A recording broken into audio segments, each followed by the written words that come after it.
लोकसंख्या आपण 850 करत आहोत, राज्यसभा अजूनही 250 मध्येच आहे. याचा अर्थ असा आहे की येणाऱ्या कोणत्याही मुद्द्यावरती लोकसभेचं बहुमत पूर्णपणे राहणार आहे. आजच्या घडीला लोकसभेमध्ये उत्तर प्रदेशचे 14% म्हणजे 80 खासदार आहेत ना, 14% खासदार आहेत. तेव्हा जर काही पहिले पुन्हा झालं असतं तर उत्तर प्रदेशचे 16.5% खासदार झाले असते. आता 16.5% 850 पैकी पकडा. त्यांनी असा घटनादुरुस्ती केली की परिसीमन हे जेव्हा सरकारला वाटेल तेव्हा कधीही करता येईल.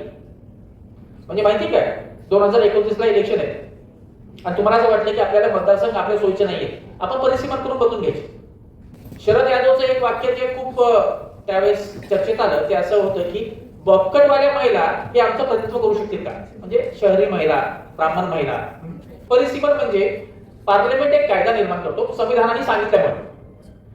तो कायद्यामध्ये 3 लोक असतात, एक सुप्रीम कोर्टाचे माजी न्यायाधीश, एक election commission chief election commission त्यांचा प्रतिनिधी, अजून स्टेट इलेक्शन कमिशनर असतो. हे 3 लोक लोकसंख्येच्या प्रमाणामध्ये प्रत्येक 10 वर्षाला विधानसभा आणि लोकसभा यांचे मतदारसंघाची पुनर्रचना करतात. 12व्या रमाई साहित्य संमेलनाच्या अध्यक्षा प्रतिमाताई परदेशी या साहित्य संमेलनाचे उद्घाटक रमाताई तेलतुंबे, आजच्या या सत्राचे अध्यक्ष गीतालीताई, आणखीन माझ्यासोबत अजून इथे आपले मत मांडण्यासाठी या सत्रामध्ये वैशालीताई डोळस, रेखाताई मेश्राम आणि उपस्थित भगिनींनो आणि बंधूंनो, आजच्या या साहित्य संमेलनामध्ये आपण विषय दिलेला आहे नारी वंदन बिल भ्रम आणि वास्तव. मी सरळ विषयावरती येतो म्हणजे बाकीचं खूप काय प्रास्ताविक आपण न बोलता.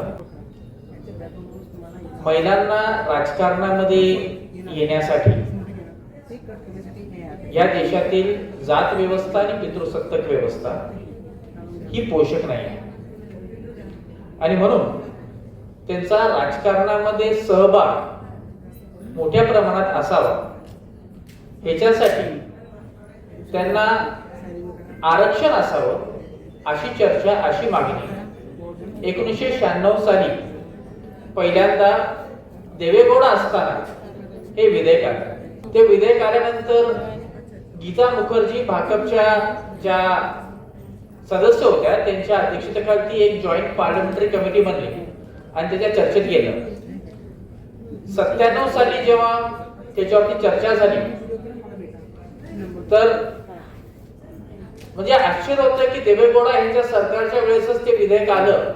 तेच अनेक पक्षांचं असणारं ते सरकार होतं आणि तिथे ते विधेयक आल्यानंतर जेव्हा 97 साली त्याची चर्चा पार्लमेंटमध्ये झाली तेव्हा ओबीसी महिलांना आरक्षण असलं पाहिजे अशी मागणी शरद यादव, मुलायमसिंग यादव, लालू प्रसाद यादव यांनी मोठ्या प्रमाणात केली.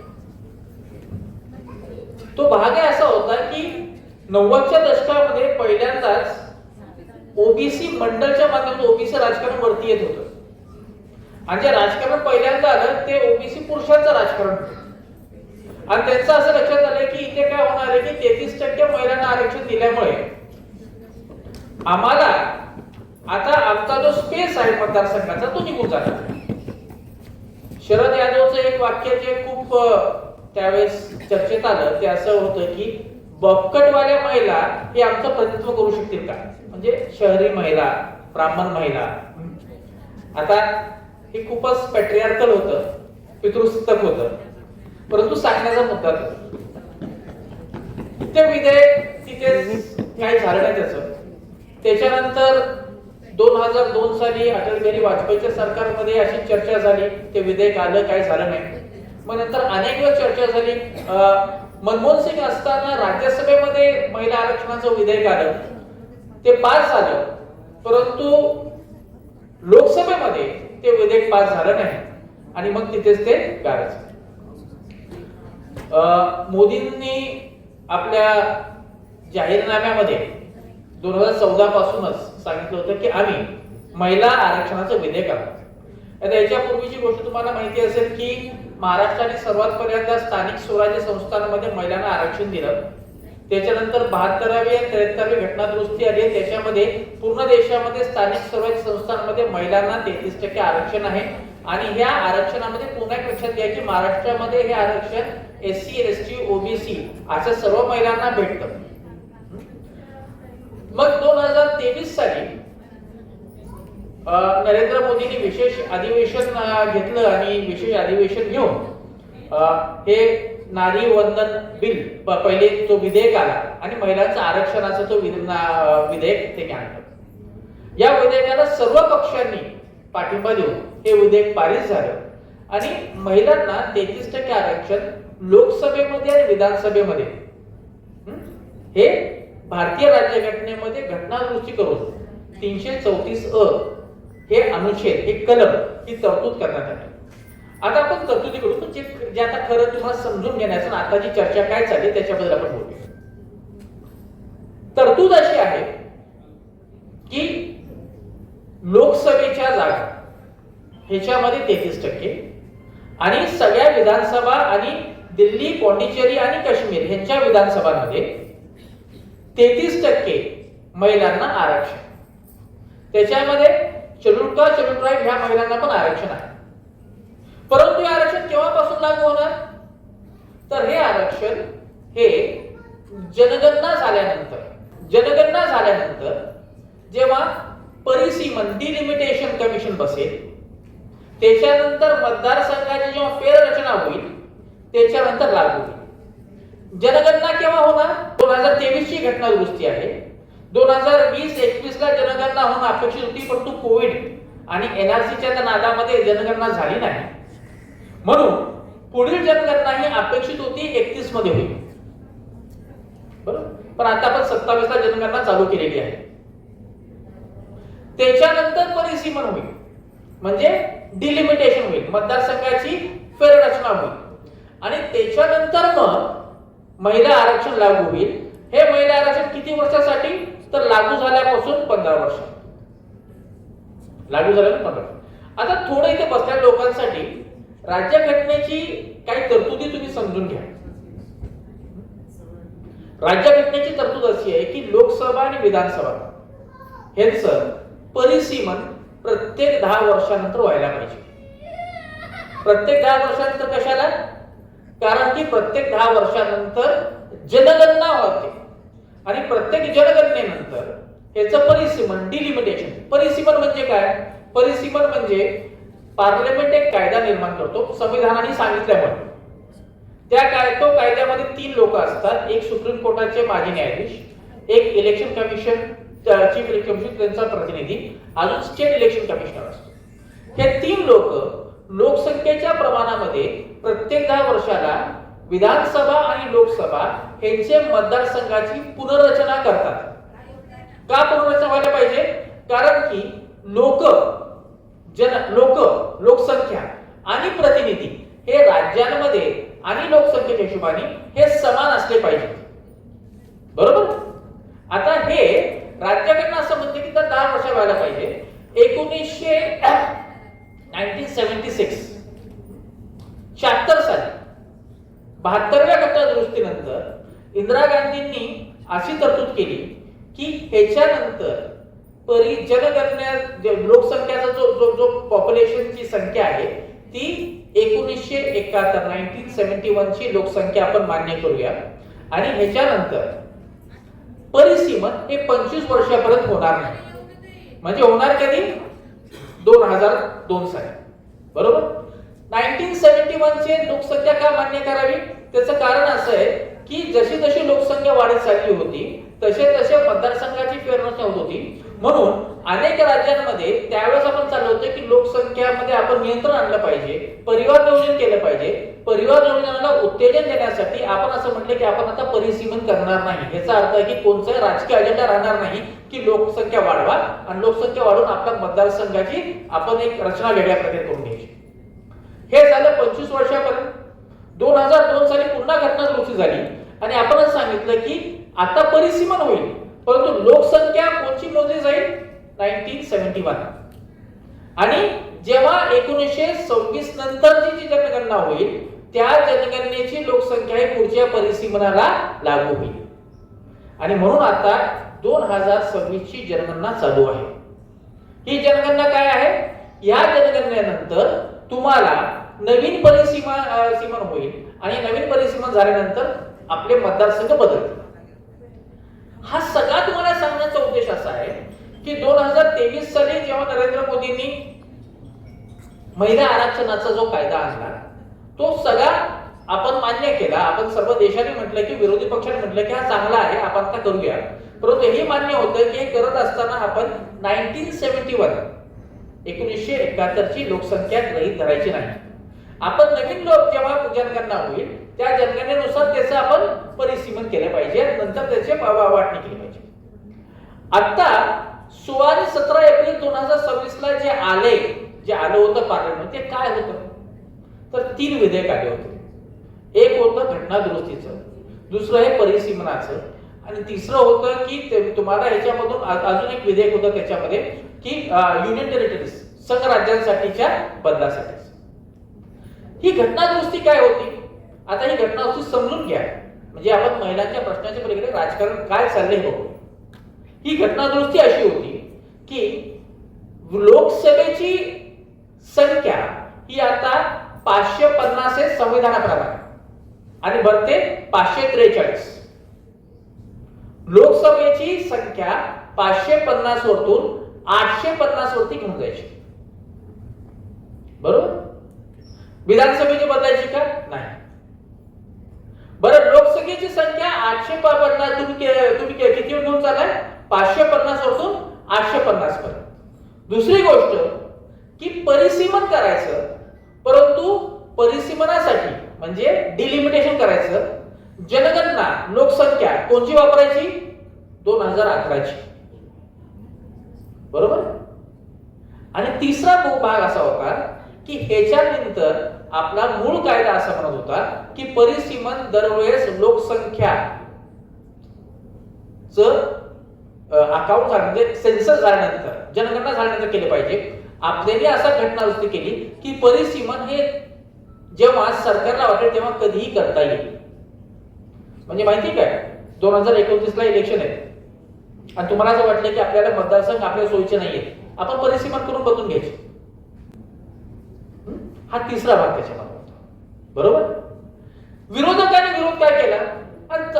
या हिशोबाने काय होणार होतं की महिला आरक्षणाचा कोटा पण वाढणार आहे. म्हणजे 50.5 लोकसभेच्या सीटमध्ये 33% महिला आरक्षण. बरोबर? आणि 850 लोकसभा सीटमध्ये 33% महिला आरक्षण. महिलांची संख्या वाढेल. मग नरेंद्र मोदी आणि सत्ताधारी पक्ष असं म्हणतोय की तुम्ही महिलांच्या विरोधात, तर महिलांची संख्या वाढत आहे. दुसरी गोष्ट, 2023 चा कायदा असं म्हणतो की महिला आरक्षण केव्हा चालू होईल? जेव्हा लोकसंख्या होईल, नियोजित म्हणजे सेन्सस होईल. सेन्सस झाल्यानंतर परिसीमन होईल. परिसीमन झाल्यानंतर तुम्ही करणार आहात, म्हणजे जवळजवळ 19 म्हणजे 2029चं इलेक्शन गेलं बाजूला, 2034च्या इलेक्शनच्या दरम्यान होईल. ह्यांचं असं म्हणणं होतं की आम्ही आता 2029 ला महिला आरक्षण देणार आहोत. का? कारण की आम्ही असं म्हणलं की परिसीमन करण्यासाठी जनगणनेची गरज नाही, आणि आता आम्ही कोणती जनगणना मोजणार आहोत? 2011 ची. विरोधकांचा विरोध काय माहितीये का की 2011 पासून 2026 पर्यंत मोठ्या प्रमाणात लोकसंख्येमध्ये फरक पडलेला आहे. म्हणून जुन्या लोकसंख्येप्रमाणे तुम्ही परिसीमन करणार असाल तर त्या ह्याच्यामध्ये ते ऑथेंटिक आकडेवारी राहणार नाही. हा एक भाग. दुसरा भाग असा की महिला आरक्षण आपण पारित केलेलं आहे. आता महिला आरक्षणाच्या माध्यमातून तुम्ही करू काय इच्छित आहे की तुम्ही हे करू इच्छित आहात की डिलिमिटेशनचा जो मूळ कायदा होता तो असा म्हणतो की सेन्सस झाल्याशिवाय, जनगणना झाल्याशिवाय डिलिमिटेशन करता येणार नाही. तो मुद्दा बाजूला काढून टाकताय. तुम्ही म्हणता केंद्र सरकारला जेव्हा वाटेल तेव्हा एक कमिशन नेमलं जाईल आणि डिलिमिटेशन किंवा परिसीमन होईल, म्हणजे मतदारसंघाची फेररचना होईल. झालं? हा त्याच्यामधला मेजर मुद्दा होता. आणि तिसरा भाग असा आहे जो साऊथकडच्या राज्यांनी सांगितला. ते असं म्हणत होते की आम्ही शिक्षणावरती भर दिला, परिवार नियोजन केलं, आम्ही छोटे राज्य, आम्ही देशाच्या जीडीपी मध्ये कॉन्ट्रीब्युट केलं, आणि हे सगळं करून होतंय काय की जर का तुम्ही आता लोकसंख्येच्या प्रमाणे आता हे सगळं जर का 850 वाढणार असेल तर आमची संख्या जी आहे ती लोकसभेमध्ये आपल्याप कमी होईल आणि जे नॉर्थ मध्ये उत्तरेतले राज्य आहेत ज्यांची भरमसाठ लोकसंख्या वाढलेली आहे त्यांची संख्या वाढणार आहे. म्हणजे एक माझ्याकडे आकडेवारी मी सहज आज येताना बघितलं की आपण फरक काय पडला असता. तर आजच्या घडीला लोकसभेमध्ये उत्तर प्रदेशचे 14% म्हणजे 80 खासदार आहेत ना, 14% खासदार आहेत. तेव्हा जर काही पहिले पुन्हा झालं असतं तर उत्तर प्रदेशचे 16.5% खासदार झाले असते. आता 16.5% 850 पैकी पकडा, 850 पैकी पकडा. आणि अशाच प्रकारे मी म्हणजे जो काढलेला आहे मध्य प्रदेशचे आताच्या घडीला 5% ते 5.90% झालं होतं. महाराष्ट्राचा 8% तर 9.30 होतं. ज्यांची लोकसंख्या जास्त आहे त्यांचे खासदार जास्त निवडून गेले असते. आणि मग आपल्याला असं लक्षात येतं की आताच्या राजकीय पक्षांना केंद्रातल्या पक्षाला सर्वात अवघड गड कोणता असेल तर तो साऊथ इंडिया आहे. आणि 2024च्या निवडणुकीमध्ये लक्षात आलं की आपल्याला पूर्ण बहुमत जर भेटत नसेल त्याचं कारण असं आहे की दक्षिण भारतामधून आपल्याला सपोर्ट नाही. मग काय करायचं तर आपण पहिले लोकसंख्या वाढवा, आपण पहिले सीट वाढवायची. आता नरेंद्र मोदी आणखी ह्यांचे सरकार हे काहीतरी मनात आल्यावर करतात असं आहे का नाही. आपल्याला माहिती असेल की जुनं आपलं पार्लमेंट हाऊस होतं आणि कोणाला न विचारता कोणीही काही न म्हणता यांनी नवीन पार्लमेंट हाऊस बनवलं. सेंट्रल विस्टा प्रोजेक्ट त्याला आपण म्हणतो. या नवीन पार्लमेंट हाऊसची लोकसभेची बसण्याची संख्या किती माहिती आहे? 888, 888. बरोबर. म्हणजे हे बनवत असतानाच माहिती होते की येणाऱ्या काळामध्ये आपल्याला आपल्या खासदारांची संख्या वाढवायची आहे. तशी ती बांधणी केलेली. मूळ त्याची कॅपॅसिटी आहे 1272. तुम्ही या नवीन पार्लमेंटची जर रचना बघितली की त्याच्यामध्ये सेंट्रल हॉल नावाचं प्रकरण नाही. जुन्या पार्लमेंटमध्ये लोकसभा होतं, राज्यसभा होतं आणि सेंट्रल हॉल होतं. सेंट्रल हॉल कशासाठी की त्याच्यामध्ये संयुक्त मीटिंग व्हायची, जॉईंट सेशन व्हायची. आता सेंट्रल हॉल नाहीये. त्याचं कारण असं आहे की पार्लमेंटमध्येच मूळ बसण्याची संख्या जी आहे ती 1272 आहे. म्हणजे राज्यसभेचे सगळे लोक तिथे बसू शकतात. ती सेंट्रल हॉल होणार. आता ह्याचा दुसरा परिणाम राजकीय बघा. आपण महिलांच्या प्रश्नात थोडं लक्ष येऊया. परंतु तिथे बसलेल्या लोकांना काय वाढवून ठेवलं होतं हे लक्षात यायला पाहिजे. ह्याचा परिणाम असा आहे की काही मुद्द्यांवरती जर का लोकसभेत राज्यसभेचं पटलं नाही तर राज्यघटना असं म्हणते की संयुक्त मीटिंग व्हायला पाहिजे, जॉईंट सेशन व्हायला पाहिजे. जॉईंट सेशन होऊन बहुमताने ठरवलं पाहिजे. आपण राज्यसभेची संख्या वाढवत नाही आहोत, लोकसभेची संख्या आपण 850 करत आहोत. राज्यसभा अजूनही 250 मध्येच आहे. याचा अर्थ असा आहे की येणाऱ्या कोणत्याही मुद्द्यावरती लोकसभेचं बहुमत पूर्णपणे राहणार आहे. आणि लोकसभेमधलं बहुमत म्हणजे किती? 50%च पकडा तुम्ही. जर का 50% निवडून येणारे राजकीय पक्षाकडे असेल तर 450 झाले. म्हणजे 450 खासदार आहे. हा एक भाग. दुसरा भाग, राष्ट्रपतीची निवडणूक करत असताना लोकसभा राज्यसभेचे खासदार दोघेही मतदान करतात. इथे 850 जर का तुम्ही लोकसभेचे खासदार केले, राज्यसभेचे अजून फक्त 250 ठेवले तर लोकसभा ठरवून टाकेल की कोण राष्ट्रपती होणार आहे. म्हणजे ह्या सगळ्या मुद्द्यांमध्ये होणारा भाग असा होतो की ज्या प्रकारची संघराज्याची व्यवस्था आपण निर्माण केली होती राज्यघटनेमध्ये, ती संघराज्याची व्यवस्था आपण पूर्णपणे उद्ध्वस्त करून एक पक्ष, एक क्षेत्रीय, एक नेतृत्वाचा आपण राजकीय पक्ष निर्माण करतो. आणि हे सगळं करत असताना याला नाव काय दिलंय? नारी शक्ती वंदन बिल. तुम्हाला एवढं तरतूद सांगितलं. त्याच्यामध्ये एकच तरतूद अशी आहे की 2023चा जो कायदा होता त्यामध्ये 33%, आता 33%च आहे. फक्त 33% पूर्वी 550 पैकी 33% होतं, आता 850 पैकी 33% आहे. म्हणून म्हणायचं की आता महिलांची संख्या वाढलेली आहे. बरोबर. आणि मग म्हणायचं की हे सगळं महिला विरोधी चालू आहे. म्हणजे याला मराठीमध्ये नथीतून बाण मारणं म्हणतात ना, हा प्रकार हा केंद्र शासनाचा आहे. महिलांना समोर करून, महिलांचा मुद्दा समोर करून आपण आपलं एक राजकारण पूर्ण करायचं. हे राजकारण काय की आता विरोधक हा किती केला तरी तयार होऊ शकणार नाही अशा प्रकारची व्यवस्था करायची. बाबासाहेब आंबेडकर म्हणाले होते की संविधान कितीही चांगलं असेल तरी संविधानाची अंमलबजावणी करणारे लोक जर का चांगले नसेल तर ते संविधान काही कामाचं नाही. आज ज्यांच्या हातामध्ये संविधानाची अंमलबजावणी आहे त्यांच्या हातामध्ये संविधान बदलण्याची सुद्धा ताकद आहे. तेवढी बहुमत तुम्ही त्यांना दिलेला आहे. आणि म्हणून बाबासाहेबांचं नाव घेते, नारी वंदन म्हणते, संविधानावरती डोकं टेकवते, परंतु काम हे लोकशाहीला पूरक करणार नाही. लोकशाहीच्या माध्यमातून निवडून येऊन आपण लोकशाहीच्या विरोधामध्ये कसं काम करता येईल अशा प्रकारे होतो. आता राहतो मुद्दा पुन्हा 33% महिला आरक्षणाचा, आणि तो अभिनंदनीय आहे की महिलांना 33% आरक्षण म्हणजे 550 मध्ये असू द्या, तो अभिनंदनीय आहे. त्याचं कारण असं आहे की याच्यानंतर राजकीय पक्षांना आता महिलांना नेतृत्व द्यावं लागेल. म्हणजे महिला या फक्त महिला आघाडीच्या प्रमुख राहणार नाहीत तर त्या राजकीय पक्षाच्या प्रमुख राहतील. महिला या फक्त राजकीय संघटनांमध्ये स्वयंपाक करायला, कार्यकर्त्यांची व्यवस्था करायला, आणखी मोर्चे करण्यास जाणार नाही तर त्या नेतृत्वाच्या भागी येतील. कारण की त्यांना ह्याच्यानंतर आपण खासदार आणि आमदार होणार आहोत याची जाणीव होईल.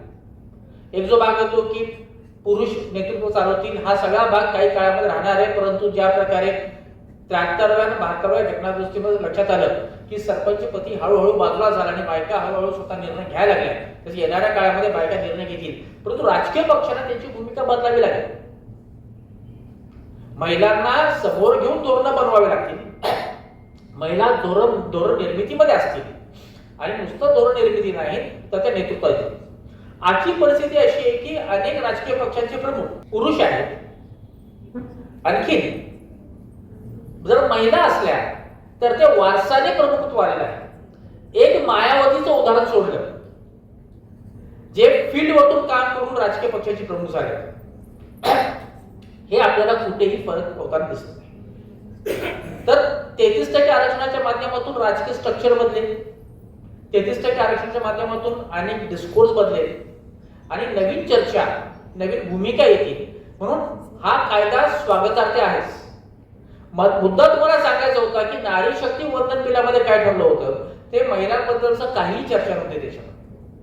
जे मुळात चाललं होतं ते असं होतं की आपल्याला पुन्हा कशा प्रकारे पार्लमेंट हातात ठेवता येईल आणि त्या हातात ठेवण्यासाठी कशा प्रकारे आपण परिसीमन न करता, म्हणजे लक्षात घ्या की मला असं लक्षात राहील की 2034 मध्ये माझ्या बाजूनी जर का हे मतदारसंघ नाही आहे तर मी काय करणार माहिती का की नवीन परिसीमनाचा कायदा करून घेणार आणि त्याच्यामध्ये मतदारसंघाची रचना पुन्हा बदलून टाकणार, आरक्षण पुन्हा बदलून टाकणार. तुम्ही म्हणणार की बाबा लोकसंख्या कोणती घेतात, मग ते सांगू नको. मुख्य कायदा काय म्हणतो, जनगणना झाल्याशिवाय तुम्हाला परिसीमन करता येणार नाही. आपण ती अटच काढून टाकणार होतो या घटना दुरुस्तीमधून आणि तो धोका मोठा होता. आणि जो कोणी सत्तेत असेल तो दररोज मतदारसंघ बदलला असता. म्हणजे याचा अर्थ असा आहे की क्रिकेट खेळत असताना रोज क्रिकेटचे नियम कसे आहेत, जो बॅटिंग करणारा तो बदलतो. कसा बदलतो तो की आपल्याला माहिती आहे की जर का चेंडू हातामध्ये पकडला गेला तर तो आउट आहे, तो म्हणतो नाही 1 टप्प्याने पकडला गेला तर आउट. बरोबर. आम्ही गावाकडे खेळत असताना पूर्वी प्रत्येक गावामध्ये क्रिकेटचे नियम वेगळे होते. कसे नियम होते तर चौकाने षटकार कशाला म्हणायचा की सरपंच चेंडू जरी गेला तर इथपर्यंत गेला चौकार, त्या पुढे गेला तर षटकार. म्हणजे त्याचा काही तो भाग नाही. अशा प्रकारे आपण आता परिसीमन करून नवीन मतदारसंघ बनवणार होतो. म्हणून टीव्ही वरती जरी ते येऊन म्हणाले की हे महिलांची दगाबाजी झालेला आहे आणि म्हणजे मी बघितलं की विरोधी पक्षांनी तो स्पष्टपणे मुद्दा मांडला नाही की तुम्ही करत काय आहात. तर ह्या मुद्दे आपण लक्षात घेतले पाहिजेत. बाकीच्या मुद्द्यांवरती मला चिठ्ठी खूपच लवकर आलेली आहे की 5 मिनिटात आटपा.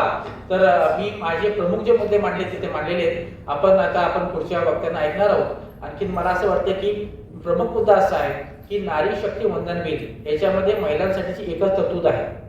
बाकी सगळ्या तरतुदी ह्या राज्यघटना बदलण्याच्याच होत्या. आणि म्हणून तो हाणून पाडला, हे स्वागतार्थ आहे. आपण त्यानिमित्त आपण विरोधी पक्षाचं अभिनंदन करू की तुम्ही खऱ्याच प्रकारे इथे चांगला भूमिका बजावली. आपण हा विषय ते चर्चेला ठेवला आणि मला ऐकून घेतलं, त्याबद्दल आपले आभार. जय हिंद, जय भारत.